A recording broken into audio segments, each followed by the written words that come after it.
Hello and welcome back to another Tea Time with me, Amanda Prochaska. We are going to be talking all about one of the hottest topics that have been coming to us from clients this year, and it's maximizing your investment in Coupa.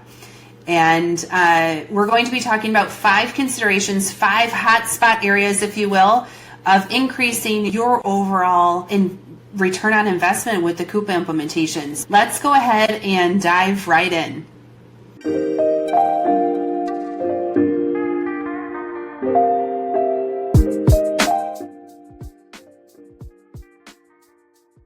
Five different considerations to increase your overall return on investment with Coupa.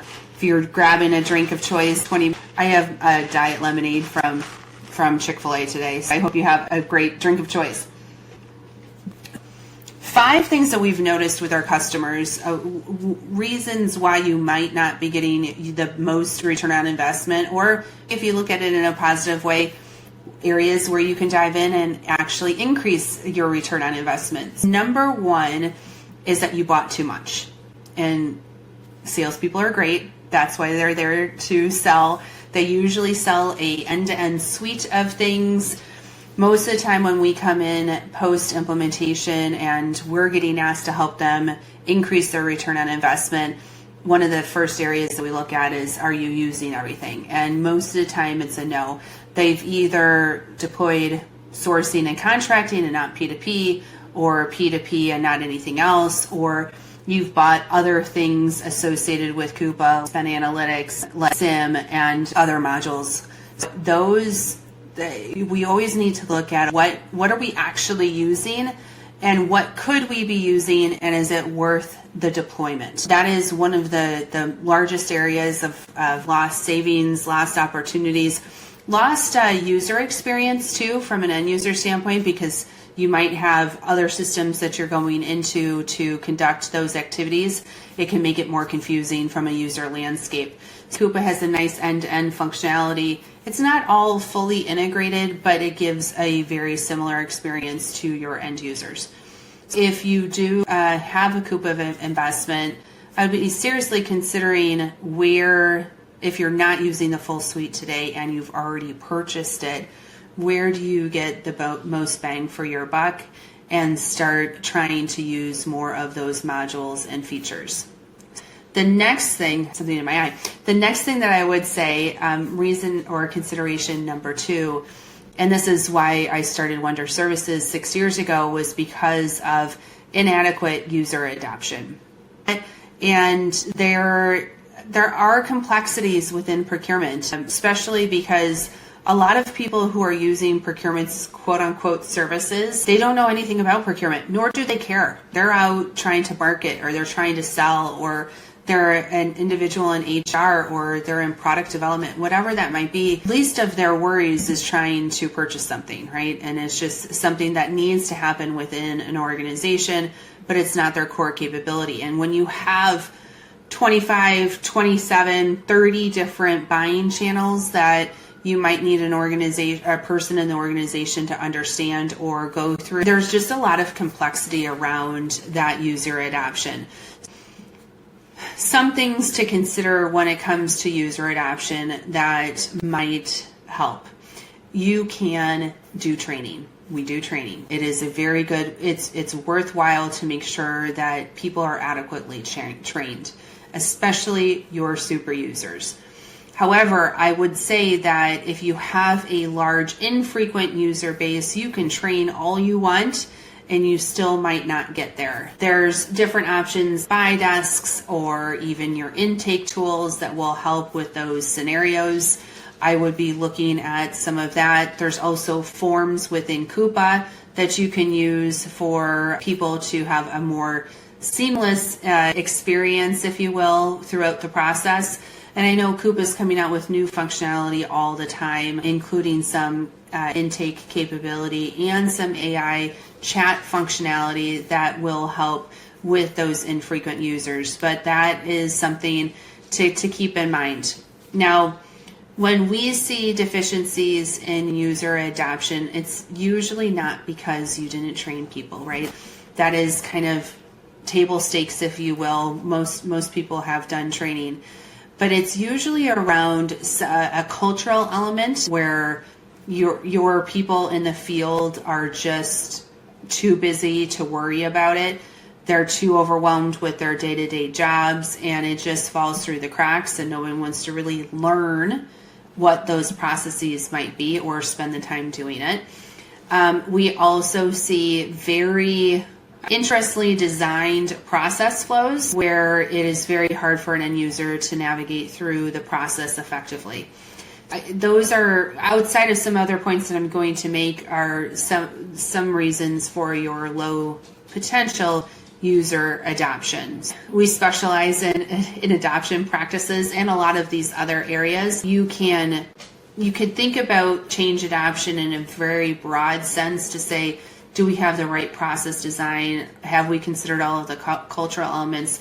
Do we have the right org design? Do we have the people in the right roles with the right skills?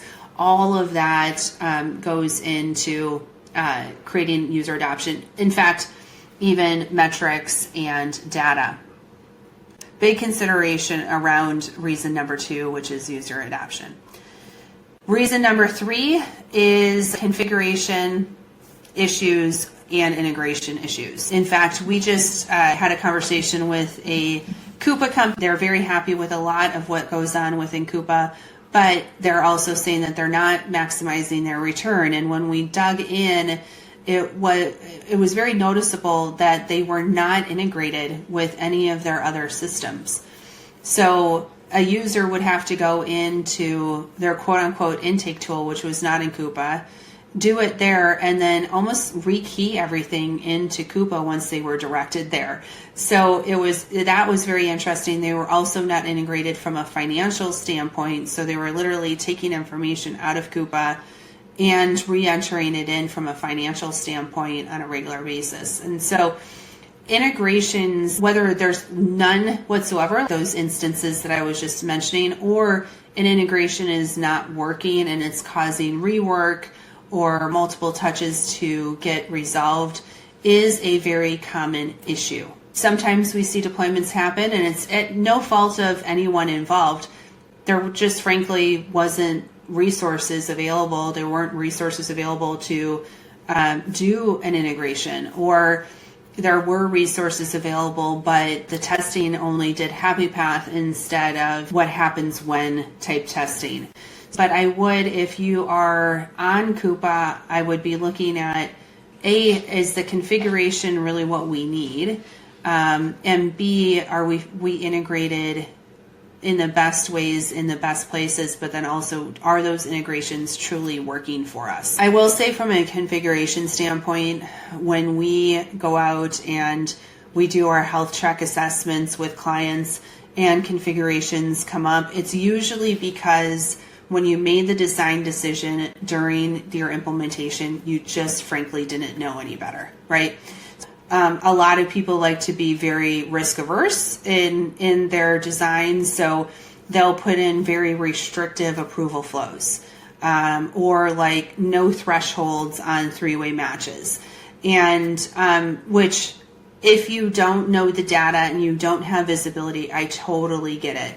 But once you are on Coupa and you're using it, you can then see the trends, see the data, and make adjustments to balance the risk profile and the efficiencies in the process. So that's one area of configuration that usually comes up, has to do with approval workflows, and how we balance that, and then also your three-way match process.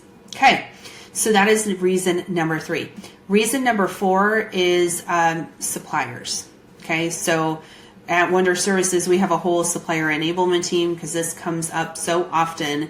Is, okay, we have suppliers that we want to engage with, but they're not getting on the Coupa supplier portal. We don't have all of their information. We don't have their email addresses to the right person to get signed up. And it usually during implementation even becomes a point of concern right then and there. But if you don't put in an effort to get your suppliers onboarded into Coupa and using all of the various different ways to engage through e-invoicing, but then also, are they receiving their purchase orders through the portal, et cetera, or CXML? It can be a really point of pain, particularly because a lot of the business cases around Coupa include e-invoicing as a way to maybe automate some of AP, look at AP differently, and how they're, instead of manually entering invoices, they're troubleshooting the ones that have problems. So there's just a lot of benefit of getting your suppliers onboarded, but there is an effort. So if you're seeing a limited return on investment, and it's because you're not seeing any of your KPIs, your benefits that you put in place for AP, usually it has to do with your lack of supplier collaboration. Okay, reason number 5, and this is our last one, but it is a very relevant one. And I will say, your business is changing all the time. When is the last time you went into Coupa to make sure it reflects your business? And I see this a lot. You go through a very long implementation, not very long. I mean, you're talking maybe 16 to 24 weeks, right? But it's a very large effort. Usually it pulls in a lot of resources to get an implementation done.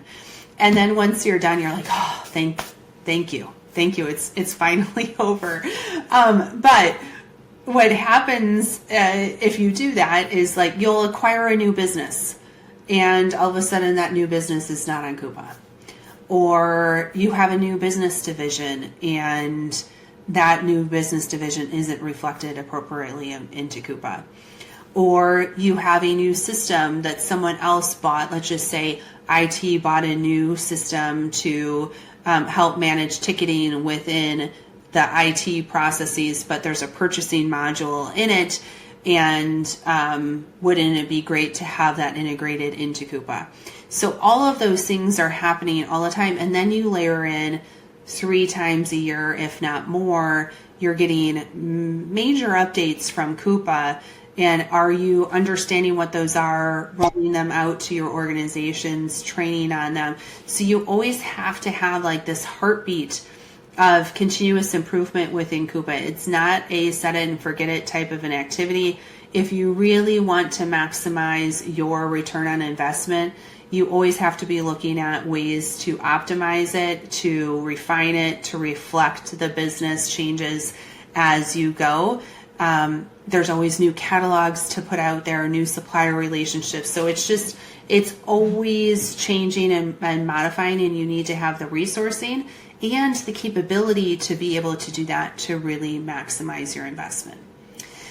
So with all that said, those are the 5 reasons, or the 5 considerations of maximizing your return on investment with Coupa. We at Wonder Services help with identifying these opportunities through regular health assessments of our Coupa clients, and then also implementing the outcomes of what we find in those assessments. So if you are one of those Coupa users that are like, yes, it's good, but we could do better, we are here to help with your health check, health assessment, and hopefully through that work, and we see it with our clients all the time, we find that there is a nice, robust, but actionable list of opportunities that we can achieve together. And so from 6 months from now, you're going to be like, now I feel good about where we're at with this investment. So hopefully we can help. If we can, check out our website, wonderservices.net, or you can reach out to me on LinkedIn. I am active out there, so I would love to hear from you.